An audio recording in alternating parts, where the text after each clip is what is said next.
So eto guys, tingnan natin yung bagong DJI Osmo Pocket 3. Bago pa man po siya i-launch, meron na po tayong nakita na nag-a-unboxing galing po sa DJI. So eto pong video na papanoorin natin ay napanood ko lamang po ito sa isang group na DJI Osmo Pocket sa Facebook. Panoorin natin. Kasi itong camera na ginagamit ko ngayon na pang-record ay DJI Osmo Pocket 2. Matagal na po ako user ng Pocket 2, kaya excited po ako na makita at malaman ko ano yung bagong itsura ng Pocket 3 na ilalabas po sa October 25, 2023. Ito, panoorin natin. Saya akan mereview dan unboxing DJI Osmo Pocket 3. So ayan, pinakita na nga po DJI Osmo Pocket 3 Creator Combo. So may nakalagay po dito na not for sale. Siguro ito ay sample model na kung saan in-unbox na agad. Pero tingnan natin. Katanya ini tahun ini nggak rilis, nggak jadi rilis, di cancel, tapi apa? Boom. Hindi English yung salita nitong nag-unboxing, pero tingnan na lang natin yung pinaka product, yung tines niya na. Rilis. Langsung aja kita Ayan. review. Di boxnya ada apa aja. Di sini tertulis DJI Osmo Pocket 3 Creator Combo. Seperti generasi sebelumnya Osmo Pocket 2 yang Creator Combo, otomatis dia Creator Combo itu yang paket lengkap. Pocket Jazz. Oke, langsung aja kita unboxing. Cutter mana cutter nggak ada. A few moments later. Setelah dicari cutter nggak ada, kita langsung pakai kuku aja. Kita skip ya karena tadi barbar pakai kuku. Oke, langsung aja kita unboxing. Ito na yung laman. Wow. Dia dapat tas, guys. Di generasi sebelumnya nggak ada tas kayak gini. Oke, kita kesampingkan dulu. Di sini ada kotak atau sebesar mungkin dan Meron na ata siyang kasamang micro SD card. Kasi kung nakikita nyo dito, merong SD card. Ayan. SD card na kasali dun sa package. Hindi ko lang po alam. And then meron tayo dito nakitang silica gel. ini buku panduan. Mga manuals. Dulu.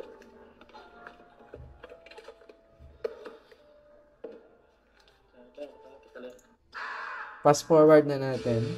Ini udah Creator Combo, terus Wow. dompetnya di. So, ito yung bag niya. Kung makikita nyo, kung meron kayong DJI drone, wait lang, ipakita ko sa inyo. Ito.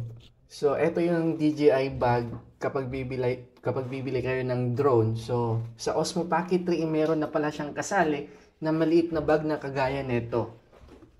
Yan. So, tingnan natin. Iya, jadi cuman Yan. Kita nyo? Maliit lang siya na bag. Yan. ya kayak kalau sebelumnya kan cuman pakai hardcase-nya, dia cuman yang ini tuh worth it banget sih dapat tas kayak gini. Jadi pernak-pernik atau bretelan-bretelannya nggak jatuh. Yun, nandun sa loob yung Pocket 3. Oh, ini dia si Pocket 3-nya. Okay, bali dun sa itsura, design or structure na itong Pocket 3, parang napansin ko, malaki yung kanyang gimbal o yung lens. O itong camera, yan o, masyado siyang mataba. Hindi ko lang alam kung sa video or malaki talaga yung camera ng Pocket 3. Tingnan pa natin. Bisa dilihat ya. Yun. So, ito yung bago. Ito yung nagustuhan ko sa Pocket 3. No, na-horizontal na yung display niya, yung screen. Tapos, pwede siya gawing vertical para mas makita natin ng buo. Or para mas malaki yung screen natin kapag nagbibideo tayo. Dahil dito sa Osmo Pocket 2 na ginagamit ko, yan, kung makikita nyo, yan, napakalito ng screen. Yan, DJI Osmo Pocket ito, 2 years ko na ginagamit. So, kaya interested ako mag-upgrade ng Pocket 3 kung ano yung bago. Panoorin na natin. Oke, lanjut. Yan, ito na. Ini dia pocketnya. Kita sampingin dulu pocketnya. Terus ini mungkin duit out handle-nya atau wireless-nya dia buat koneksiin dia ke handphone atau ke mikrofon. Ini tripodnya besar. Ini handle-nya dia buat masang tripod aja sih. Terus ini apa? Ini mikrofon kah? Yun. Wow. Mikrofonnya keren ya. Oh, serius. So, ito yung bagong mic ng Pocket 3 malaki, tsaka meron na siyang logo ng DJI na visible talaga dito ho sa mic. Kasi etong packet to, eto lang po yung mic niya. Yan, maliit. So, ito yung gamit ko sa packet to. So, yung DJI niya is hindi kita dito. Yan, kulay itim. Pero eto, makikita na natin yung logo ng DJI sa bagong Pocket 3. Tapos, mapapansin ko at makikita ko mataba at malaki compare dito sa Pocket 2. Tuloy natin. Ini keren banget. Dia transparan, dalamannya kelihatan udah kayak mikrofon gaming. Yan o. Serius, cakep banget ini. Mga Ada cables. tabel situasi untuk casnya dia, dan ini ada windscreen bulu-bulu Yan. buat si mikrofon. Ito yung dead cat. Meron din yang sa Pocket 2 yung nilalagay dito sa mic para pang-protect sa wind. Hindi windy yung voice. Tadi ada telepon sedikit, kita langsung lanjut kita bukain pernak-perniknya ada apa aja. Ano ito? Ini handle buat masang si tripod nanti buat si pocket. Terus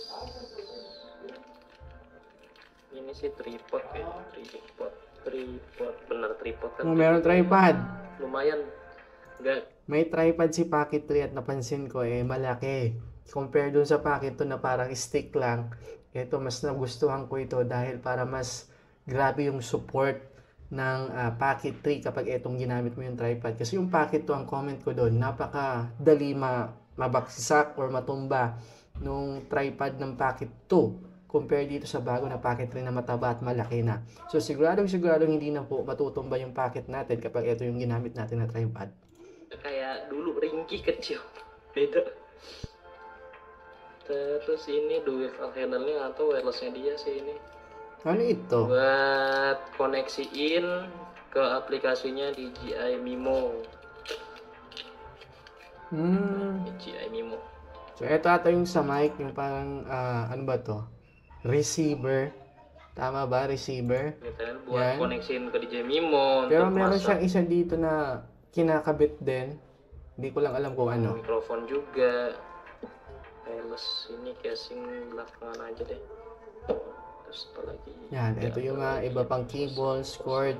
And ang galing dahil meron siyang bag na doon mo ilalagay yung Pocket 3. Compare dito sa Pocket 2 na dito mo siya ilalagay sa parang casing niya. Yan. Iya, nggak dikasih white angel. Cuman kalau yang asli mungkin ada si white angel atau kita kelihatan. So ito na. Nakikita na natin yung pinaka-camera talaga. Ang bilis! Kasih dulu. Sebentar. 2 hours later. Oke, lanjut. So ito na. Sudah aktivasi dan memasukkan memori. So, isa sa mga napansin ko, pagka-click niya pa lang ng etong on button, sobrang bilis agad pag on ng camera. 'Di ba? Unlike etong sa Pocket 2 nga, napansin ko medyo may delay na ng ilang seconds. O siguro 1.5 seconds. Ito, pag-click mo, automatic, andun agad, ready to shoot na. Ito kasing Osmo, medyo may delay ng konti. Pero mabilis yung Pocket 3, ayos. Ini layar tampilan awalnya. Modenya ada panorama, Panorama, foto, video, light. Wow, ada Ano buat to? yang low light. Berarti ini malah cakep sih harusnya. Slow motion sama time lapse sama. Cuman bedanya dia di low light sama udah slow light aja sih. Oke. Ayan.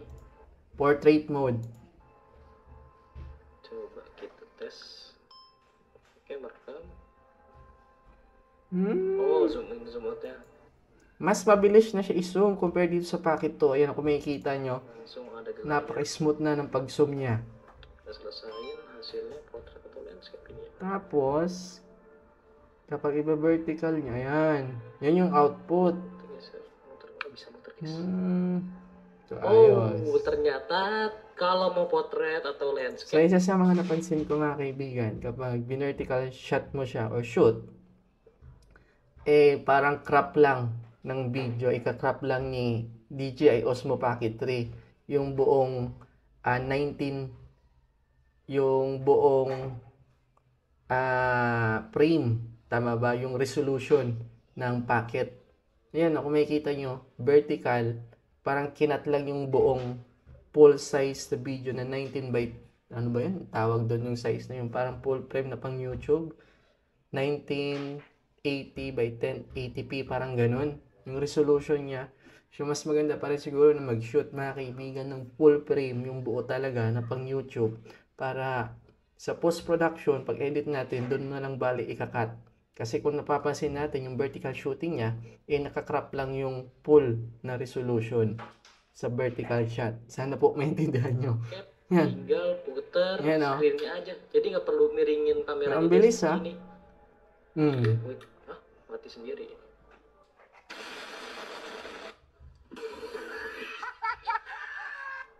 Dia quick start Yan. kayak si Osmo Mobile 6 dia quick start gini kita mainin gini. So, yung joystick niya, Oke, langsung. yung joystick, pwede natin magamit. Para sa gimbal, pwedeng pa-up, pwedeng pa-side, downside, Kameranya right, left. continue. Kalau kita ngerekam seperti ini, hasilnya bakal Yan, yung gimbal ginagalaw niya. Sa record. Yun, smooth. oh tetap landscape ya walaupun kita. So, kapag yung screen, horizontal mo siya, vertical mo siya, nakakrop pa rin yung full resolution ng video base sa nakikita nyo. Ayan. So, may black sa taas, black sa baba. Nasa gitna lang yung video. Kung ayaw nyo i-horizontal yung screen sa bagong Pocket 3. Yan. Kung gusto nyo full screen, pwede natin i-switch ng ganun. Kameranya aja ya. Ayos. Berlama-lama kemudian. Oke, So, ito ini yung quality. hasil perekaman di Video DJI quality nya. Pocket dengan menggunakan mic bawaannya, belum pakai mic yang transparan tadi atau mic gaming ya. Ini foto Portrait potretnya. mode. Nah, lagi ada. Jadi enter ya guys. Nah nih guys, ini kita pakai mic. Yan. Ito yung isa sa mga nagustuhan ko rin, guys. Tingnan nyo yung quality ng video. Mas grabe yung focusing na ng camera. Iya, ada Meron ka ng bokeh effect sa background mo. Tsaka malinaw. Yan. Ayan o. Ayos. Kayak responsif ya guys. Wah, cakep banget sih ini. Tsaka hawak niya yung mic, ah. Hawak niya yung mic. Kita nyo? Yan yung mic. Malaki, kita-kita na yung DJI. Ito yung dating mic ng DJI Pocket 2 gamit ko. Ito na yung bagong mic ng Pocket 3. Wow, excited na ako magkaroon nito. And about sa quality, talagang sobrang linaw. Yan. Tersedia langsung di Wow, steg. DJI Pick 2 edisi. Yan. Atau kalau misalnya nggak terjangkau, kita bisa antar ke rumah langsung, transaksi di rumah, free ongkir. Kita pakai kartu kredit, ternyata setelah So, eto guys, meron siyang nilagay dito. selain dia buat wireless, Ito ay apang mic. So, ilalagay mo yung parang kasali na maliit. Tapos, isasaksak mo doon sa Pocket 2 mismo para yun yung magiging, ano ba to? Extra battery? Parang battery or para mag-activate yung mic. Gagaya nito, may receiver tsaka transmitter. Siguro ganon. Ito ata yung receiver, ito yung transmitter, yung mic. dia ngecas. Yan. Ngecas. So, kung makikita nyo guys, pag sinaksak nyo yung transmitter, receiver ba to? Yung sa screen ng Osmo Pocket 3, makikita nyo, merong nagcha-charge siya.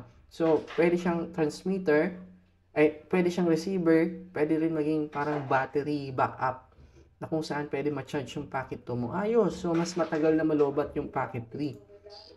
Pocket 3-nya ini. Ayan. Baterai yang bawah ini baterai.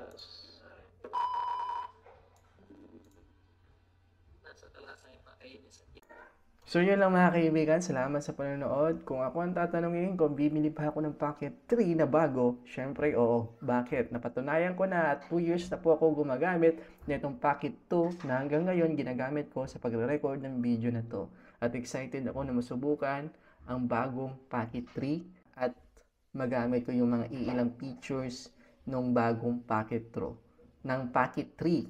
So, salamat sa panonood. Bago pa man mag-launch ng Pocket 3 sa October 25th, meron na tayong nakita ng nag-unboxing galing po sa DJI. So, yun lang. See you next time. Abangan nyo yung next ko na video na i-upload kung nakabili na ako ng Pocket 3. Bye-bye! Peace!